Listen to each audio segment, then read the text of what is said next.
নমস্কার বন্ধুরা, আজ আমরা বানাবো একটা ডেলিশিয়াস ডেজার্ট যেটার নাম ভাপা দই। খুবই ইজি আর খুব কম ইনগ্রিডিয়েন্টস দিয়ে এই ডেজার্টটা তৈরি হয়। চলুন দেখা যাক কিভাবে এই ভাপা দইটা বানাবেন।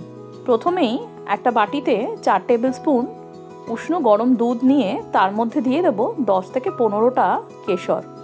ভালো করে মিশিয়ে বাটিটাকে সরিয়ে রেখে দেবো পরের জন্য।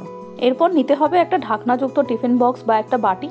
আর নিচে পার্চমেন্ট পেপার কেটে বসিয়ে দিতে হবে যাতে পরে ভাপা দই সহজেই বের করা যায়। এখন ওই দুধে ভেজানো কেশর থেকে কয়েকটা কেশর নিয়ে পেপারের ওপরে সাজিয়ে দেব। এই যেভাবে দেখাচ্ছি ঠিক সেইভাবেই আপনারা পেপারের ওপরে সাজিয়ে দেবেন।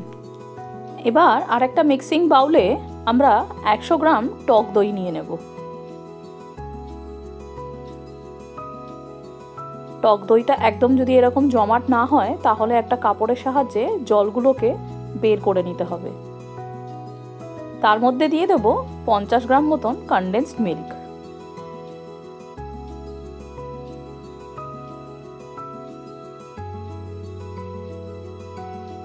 আগে থেকে কেশরে ভেজানো দুধটাও এর মধ্যে দিয়ে দেব। একটা হুইস্কারের সাহায্যে ভালো করে এটাকে মিক্স করে নেব। আমরা এখানে ব্যবহার করেছি টক দই। আপনারা চাইলে এই দই ভাপাটা মিষ্টি দই দিয়েও করতে পারেন, তবে মিষ্টি দই ব্যবহার করলে আমাদের কনডেন্স মিল্কের পরিমাণটা একটু কম নিতে হবে, কারণ মিষ্টি দইয়ে অলরেডি কিছুটা মিষ্টি আছে।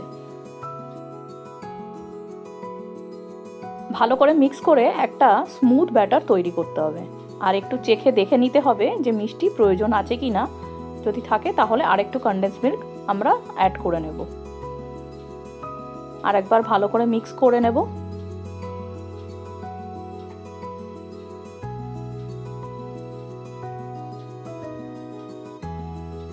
একদম একটা সফট ব্যাটার তৈরি হয়ে গেছে।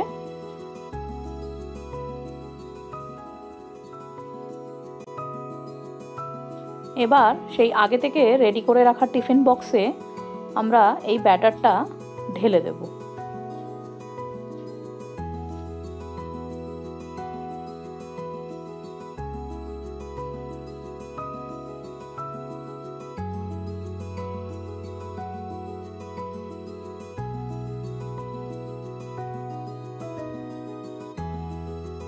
এবার টিফিন বক্সে ঢাকনা বন্ধ করে 20 মিনিটের জন্য স্টিমারে বসিয়ে দেব। এই সময়ের মধ্যে দইটা ভাপা হয়ে যাবে।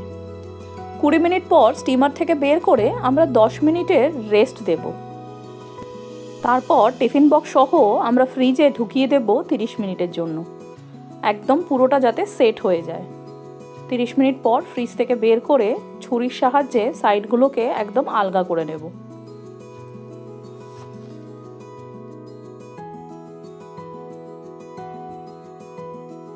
পর একটা প্লেটের ওপরে আমরা বাটিটাকে ধরে উল্টে দেব। একটু হালকা করে ওপর থেকে 2-3 বার করে ট্যাপ করলেই সুন্দরভাবে প্লেটে আমাদের ভাপা দইটা আস্তে করে পড়ে যাবে।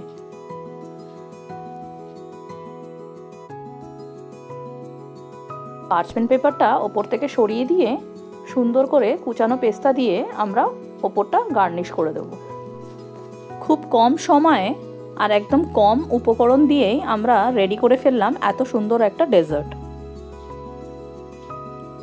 সুপার সফট আর সুপার ডেলিশিয়াস এই ডেজার্টটা কেমন লাগলো অবশ্যই আমাকে জানাবেন। আমাদের চ্যানেলটি যদি এখনও সাবস্ক্রাইব না করে থাকেন অবশ্যই সাবস্ক্রাইব করে বেল বাটনটা প্রেস করতে একদম ভুলবেন না। ভিডিওটা ভালো লাগলে একটা লাইক, শেয়ার আর কমেন্ট করে দেবেন। দেখা হবে আর একটা রেসিপি নিয়ে খুব শিগগিরই। ভালো থাকবেন, সুস্থ থাকবেন।